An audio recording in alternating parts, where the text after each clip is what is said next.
Let's get something straight before the comments section melts down. When people ask, is America richer than Singapore? What they really mean is, which place lets me feel rich without doing math? And math is cruel. Math doesn't care about Instagram skylines or airport rankings. Math only cares about money flows, asset ownership, and who actually gets to keep the upside.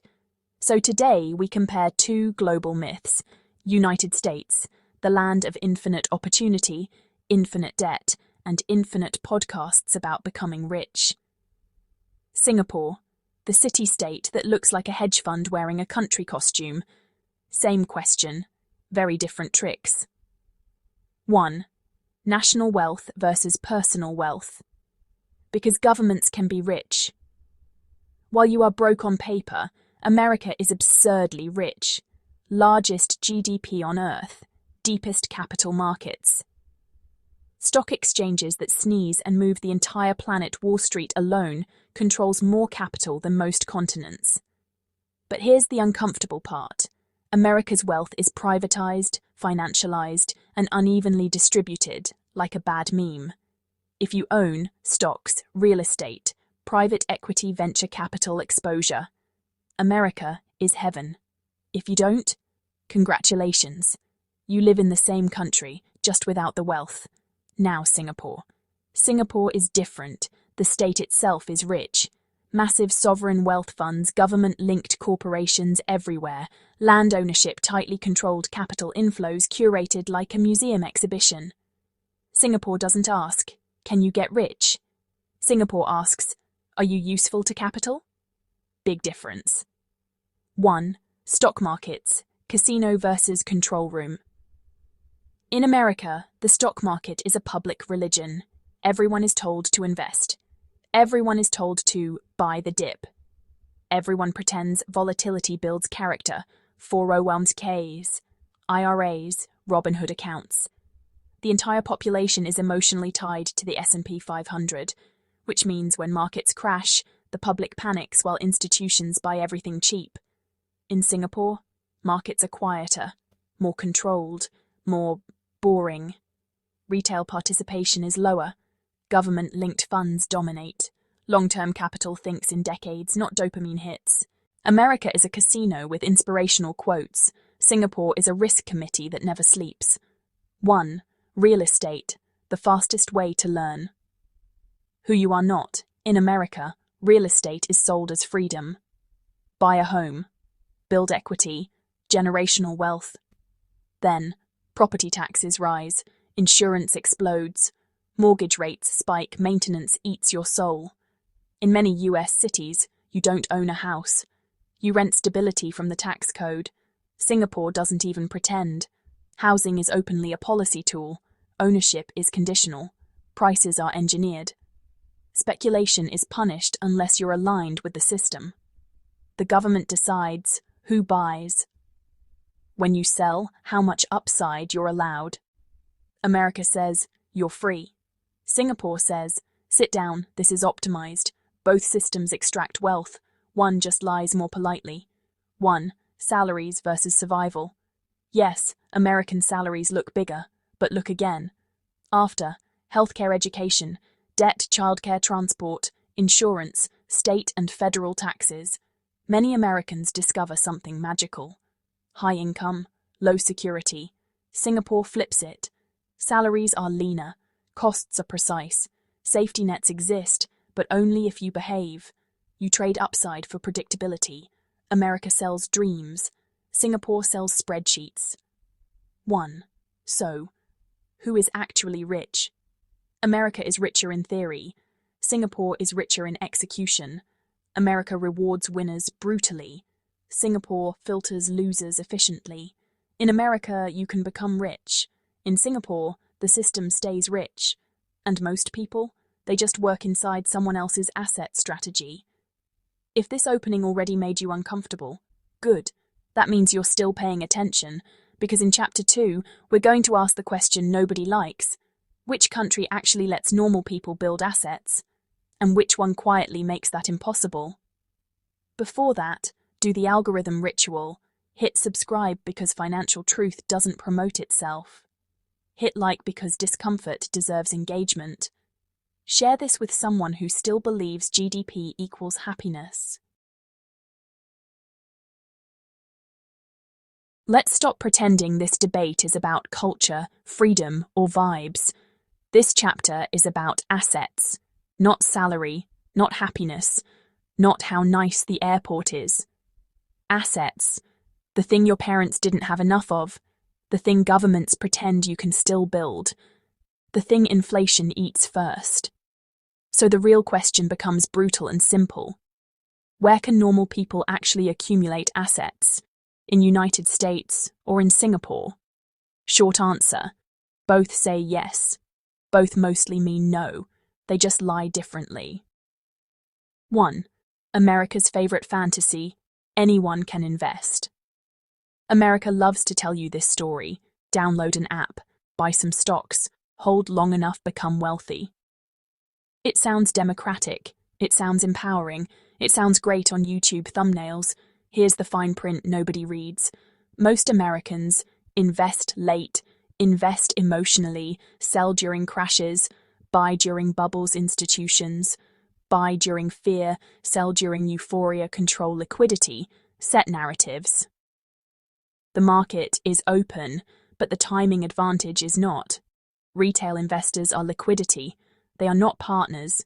America doesn't block you from asset markets. It lets you in at the wrong time. That's the trick. 1. Singapore's version: you may participate. Carefully. Singapore doesn't bother with motivational speeches. There is no, everyone can get rich, just hustle harder. Instead, there is structure. Asset access is filtered, leverage is controlled, speculation is taxed, delayed, or quietly discouraged. If you're middle class in Singapore, you're nudged toward housing first, retirement accounts, long-term stability, low-risk accumulation. Upside is capped. Downside is managed. You won't accidentally become rich. You also won't accidentally destroy yourself. It's not freedom. It's asset choreography. 1. Real estate again, because this is where dreams go to die. In America, real estate is marketed as wealth building. In reality, for many, it's leveraged exposure to interest rates, a hedge against inflation that works unevenly, a second job with surprise repairs. Yes, some win big, most just survive longer. Singapore skips the romance. Housing is not an investment fantasy, not fully liquid, not designed for speculative flips. It is designed to anchor citizens, reduce volatility, keep the system stable. You don't beat Singapore real estate, you comply with it. 1. Financial education. Who benefits from you knowing more? America tells you to learn finance, then monetizes your mistakes. Courses, podcasts, influencers, not financial advice. Singapore teaches less hype, more constraint. The goal isn't make citizens wealthy. The goal is prevent systemic instability, which sounds boring until you realize how expensive chaos is. 1. The brutal comparison. America, high upside, high volatility, high inequality, high illusion. Singapore, low upside, low volatility, controlled inequality, low illusion. America lets you dream big and fall hard. Singapore lets you stand still very safely. Neither system is designed for fairness. Both are designed for capital efficiency. The difference is honesty. And here's where it gets uncomfortable. If you already own assets, America is paradise. If you are trying to build them late, Singapore might actually be kinder. Not generous, kinder. In Chapter 3, we stop being abstract. We will talk about middle-class collapse wage ceilings, why high income means nothing without asset velocity, and which country quietly kills upward mobility after 40. Yes, that age, the one everyone pretends, doesn't matter. Before we continue, subscribe because no bank advertises this truth, like because discomfort feeds the algorithm. Share this with someone still obsessed with salary numbers. There is a lie both countries sell aggressively, a very profitable lie. If you earn enough, you'll be fine. That sentence alone has destroyed more lives than recessions. Income is not wealth. Income is not security. Income is a temporary permission slip to participate. And in both United States and Singapore, the middle class is discovering this far too late. 1. The salary illusion, when big numbers mean nothing. America loves big salaries. 6 figures sounds impressive. Until you subtract healthcare premiums, deductibles, student loans, rent or mortgages, childcare, car dependency, taxes layered like lasagna. Many high earners are one layoff away from panic. The paycheck is large, the margin is thin. Singapore is more honest but no less brutal. Salaries are competitive, carefully benchmarked. Quietly capped, you earn enough to function, rarely enough to escape. The ceiling is low, the floor is padded. 1. Asset velocity, the term nobody teaches you. Here's the concept that decides everything. Asset velocity, not how much you earn, how fast your assets grow compared to your costs. In America, asset velocity favors those already invested. Wage growth lags asset inflation. Late entrants chase moving targets. In Singapore, asset velocity is stabilized, growth is moderated, timing matters more than ambition. In both systems, starting late is punished. This is why 2 people with the same income end up in completely different futures. One owns assets early, the other rents life permanently. 1. Middle age, when the game quietly changes. Nobody says this out loud. After 40, the rules shift. In America, hiring becomes risk-averse. Healthcare costs rise sharply. Career resets become dangerous. Experience stops being an advantage. You're expected to already have assets. If you don't, the system assumes failure was your choice. Singapore is colder. After a certain age, wage growth plateaus, competition intensifies, foreign talent pressure increases, replacement is efficient. The system doesn't hate you. It just doesn't need you anymore. 1. The middle class reality check. Middle class used to mean stability, progress, predictability. Now it means permanent optimization, constant anxiety, endless comparison. In America, the middle class funds the stock market, the tax base, the consumer economy. In Singapore, the middle class sustains housing policy, workforce stability, social order. In both cases, they are essential. In neither case are they protected. 1. The quiet truth. America offers escape velocity. Few reach it. Singapore offers containment stability. Few break out. If you already won early, America rewards you wildly. If you want to avoid catastrophic loss, Singapore holds your hand tightly. But for the middle class trying to climb now, both systems quietly say the same thing. You should have started earlier. In Chapter 4, we go where people get emotional. We will talk about safety nets that aren't healthcare versus housing, what quality of life actually costs in cash, and why people feel exhausted even when they're doing everything right. Before that, perform the sacred ritual. Subscribe because nobody selling mortgages wants you informed. Like because discomfort feeds reach. Share this with someone still chasing salary instead of assets. Everyone loves to say, "I just want a good quality of life." That sentence is meaningless. Quality of life is not a vibe, it's a monthly expense sheet. And both United States and Singapore charge for it aggressively. They just bill you in different ways. 1. Healthcare. One system bleeds you slowly, the other quietly. America's healthcare system is not broken. It's optimized, just not for you. Employer-tied insurance premiums that rise faster than wages, deductibles that reset annually like a cruel joke, bankruptcy disguised as medical necessity. You are not paying for healthcare. You are paying for uncertainty. Even high-income Americans hesitate before seeing a doctor. That alone tells you everything. Singapore's system is cleaner, tighter, more disciplined, mandatory savings, tiered access, cost sharing baked in. You won't go bankrupt easily, but you will always be reminded that care is conditional. America asks, can you afford to survive? Singapore asks, do you really need this? 1. Housing versus health. Pick your poison. In America, housing eats your future. Rent inflation outpaces income, mortgage rates weaponize timing, property taxes never sleep. You either overpay for proximity or overpay with time and stress. Singapore flips it. Housing is accessible but regulated. You can live decently.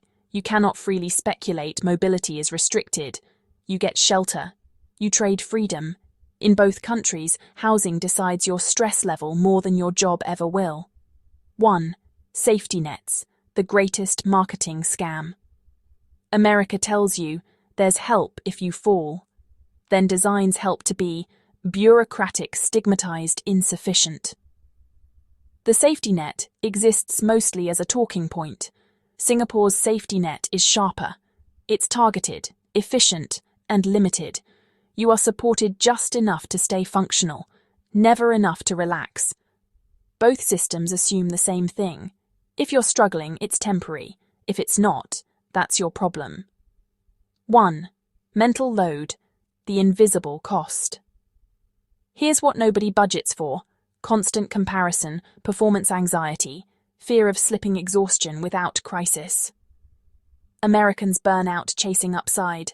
Singaporeans burn out maintaining position. Different race, same fatigue. Quality of life isn't about happiness. It's about how much mental bandwidth survival consumes.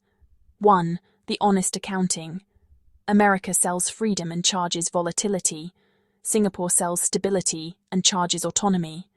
America drains you through healthcare fear, housing chaos, employment instability. Singapore drains you through precision compliance, limited upside. Neither is free, neither is kind. They simply choose different organs to tax. In Chapter 5, the final chapter, we stop circling the issue. We answer the question people pretend is subjective. So, which country is actually better to live in, and for whom? Not morally, not emotionally, financially, structurally, realistically. Before we end this properly, subscribe because no government brochure tells you this. Like because algorithms respect pain more than truth. Share this with someone planning a move based on vibes.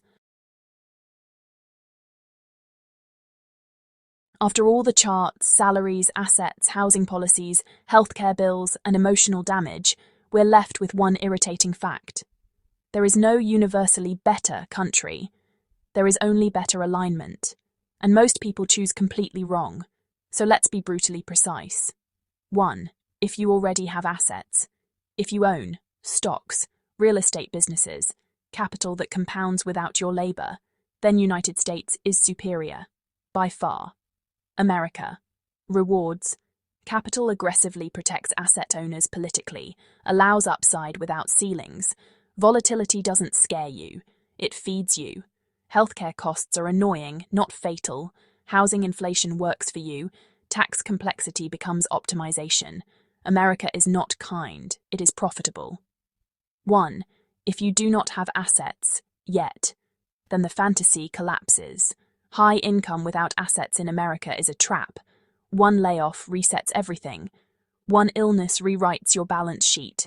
One bad year erases 5 good ones. This is where Singapore starts to look rational. Singapore reduces catastrophic downside, forces savings behavior, prevents total collapse. You won't get rich easily, but you also won't implode quietly. Singapore doesn't promise upside, it promises containment. 1. Freedom versus predictability, translated into money. America gives you freedom to fail, freedom to soar, freedom to be erased by bad timing. Singapore gives you predictable outcomes, managed risk, a clearly defined lane. America asks, how much risk can you tolerate? Singapore asks, how much control are you willing to surrender? Neither question is philosophical. Both are financial. 1. The age factor. Everyone pretends doesn't exist. Here's the line nobody crosses publicly. If you are, Young early in your career, asset building aggressively, America gives you a shot. If you are mid-career, late starter, risk-averse by necessity, Singapore may treat you better, not warmly, just less violently. 1. The final answer: no marketing, no romance. America is richer in potential. Singapore is richer in control. America is better for asset owners, risk takers. Early movers, Singapore is better for late starters, stability seekers. People optimizing survival, not domination. Most people don't fail because they chose the wrong country. They fail because they chose a country that rewards a version of themselves they are no longer allowed to be. One last thing before you leave. If this series made you uncomfortable, good. That means you're still thinking in balance sheets, not slogans. Subscribe because governments sell vibes, not truth, like because algorithms don't promote financial realism. Share this with someone planning a move based on airport rankings. This wasn't about America versus Singapore. It was about knowing who you are before a system decides for you.